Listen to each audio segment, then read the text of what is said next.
Sobat Keliling Dunia, masih ingat kan petualangan Herdiansah Reza dan Bre naik perahu di Gitoren? Nah, kali ini mereka masih di Gitoren, tapi sekarang mereka mau nyobain makanan khas Belanda yang beda dari biasanya. Goedemorgen Indonesia, apa kabar jongens? Kembali lagi nih di Keliling Dunia Belanda bersama saya Herdiansah Reza dan juga istri saya Bre ya. Nah, hari ini kita masih di Gitoren nih dan kita masih mau mengeksplor daerah Gitoren ini, tapi dari segi kulinernya. Katanya nih Bre tadi nantangin nih, katanya suruh kita atau saya coba makan ekstrim nih di Belanda nih. Makanan apa itu? Pasti penasaran kan kalian? Let's go jongens. Langsung aja, udah mulai lapar nanti keburu kesiangan nih. Yuk, cepet-cepet ah. Tinggalan ini nih perahu.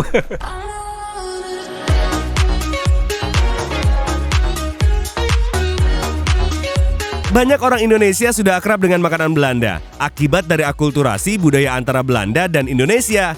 Tapi ada juga kok yang belum akrab di lidah Indonesia, seperti ikan haring yang difermentasi, belut asap atau geruk teh pakling, dan kibeling.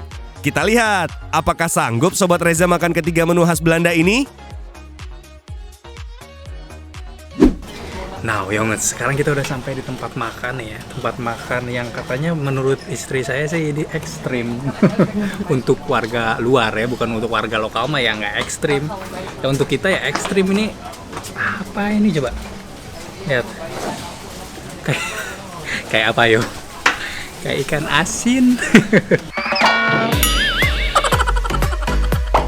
Kalau ikan asin mah dijemur, kalau ini direndam di dalam drum. Nah, jadi ini tuh namanya ikan haring ya. Ikan haring ini berasal dari Den Haag atau Scheveningen, yaitu tempatnya para nelayan ya, dan bisa dinikmatin sepanjang tahun karena dia ada terus gitu. Jadi ini biasanya sering bisa didapetin lah, nggak susah gitu untuk didapetin. Dan ini salah satu yang sangat populer di Belanda ya, makanan atau street food yang paling populer di Belanda. Dan bentuknya begini gitu. Dan itu tuh kayak ikan mentah, tapi nggak yang mentah kayak sashimi gitu sih. Jadi sebenarnya dia udah difermentasi gitu. Jadi difermentasi di dalam drum biasanya. Tapi yang dijual di toko itu atau di warungnya itu udah ready, udah nggak di dalam drum lagi gitu. Dan ini disajikannya itu dengan irisan bawang bombay. Segini. Gini terus kita diangkat lalu gitu ya.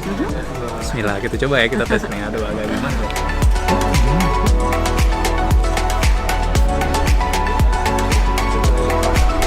Enak, cuma kayaknya kalau untuk teman-teman yang nggak suka ikan atau yang kurang lah suka sama ikan itu nggak bakal suka karena ini masih rasanya manis gitu, kayak manis ikan mentah.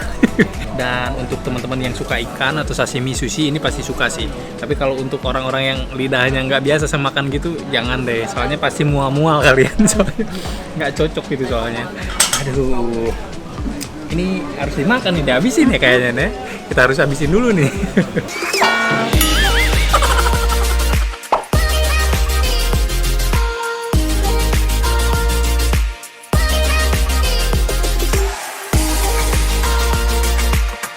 Nah, jongens, ini kita sampingin dulu ini si apa tadi makanan ekstrim pertama tadi herring ya. Ini yang kedua ini makanan ekstrimnya adalah paling. Di sini sebutnya gerokte paling.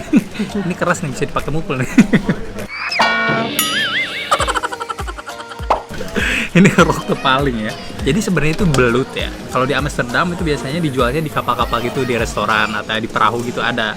Dan ini tuh sebenarnya belutnya diasepin ya, diasep. Nah, ini katanya enak juga sih katanya. Tapi kita cobain aja ya, karena udah lama juga nggak pernah nyobain.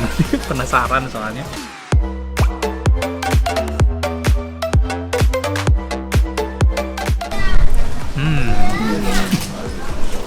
Belut ya. Menurut aku rasanya kayak ikan aja sih. Kayak ikan tapi diasepin jadi ada rasa asapnya gitu. Dan bumbunya itu cuman garam ya. Jadi ini simple banget, makanan simple. Ini tuh diasepinnya biasanya juga jonges pakai kayu ya, pakai kayu khusus gitu. Hikori disebutnya, hikari. Atau sejenis kayu atau pohon kenari gitu.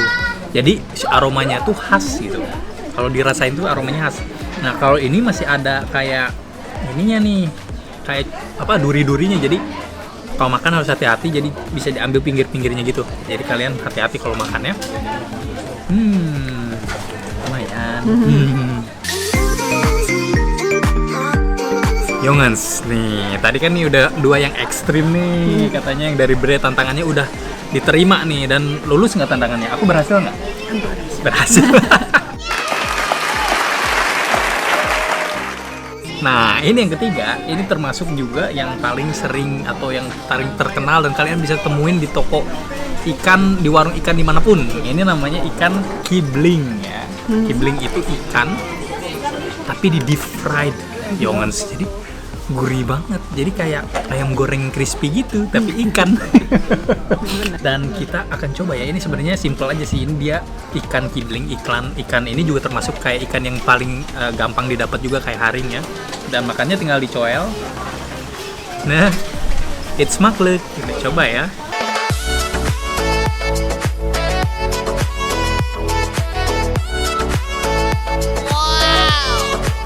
Ini mah enak banget.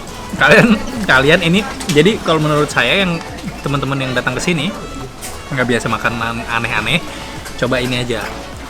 Kibling namanya, kibling. Dan harganya juga tadi sebenarnya nggak terlalu ya mahal lah. Haring juga tadi 3 euroan. Terus ini juga 3 euro. Enggak. Ini berapa? Paling berapa? 5 euro. Oh, karena panjang ya. Tapi yang paling recommended nih dari saya sih sebagai orang Indonesia dari Bandung, saya paling akan merekomendasikan ikan kibling ini karena ini enak banget, sausnya enak juga. Ini sangat cocok untuk lidah orang Indonesia ini. Ini sangat gampang sekali untuk lidah orang Indonesia. Ini nggak bakal aneh lah makan ini gitu. Yongens, akhirnya lumayan kenyang lah. Tadi cemilan-cemilan cantik ya dari makanan tadi apa haring, ada paling kibling, bling-bling gitu. Makanan yang bling-bling banget ya. Tadi kan makanan yang kita makan tuh yang lumayan ekstrim nih Yongens. Nah, untuk lidah Indonesia agak ekstrim lah gitu. So teman-teman atau Yongens, ikutin kita terus ya di Keliling Dunia Belanda. Let's go, ayo jalan-jalan lagi yuk. Kalau udah jalan-jalan ke 3 negara nggak terasa ya kalau udah 45 menit. Bagaimana sobat keliling dunia? Seru kan ya? Sayang waktu juga yang harus memisahkan kita. Bagi sobat keliling dunia yang masih penasaran dengan perjalanan keliling dunia, jangan lupa kunjungi akun Instagram @kelilingduniatrans7. Sekalian kasih saran dan kritik ya. Nantikan kami kembali minggu depan, Sabtu 3 Oktober 2020 pukul 8.45 waktu Indonesia Barat, tentu saja di Trans 7.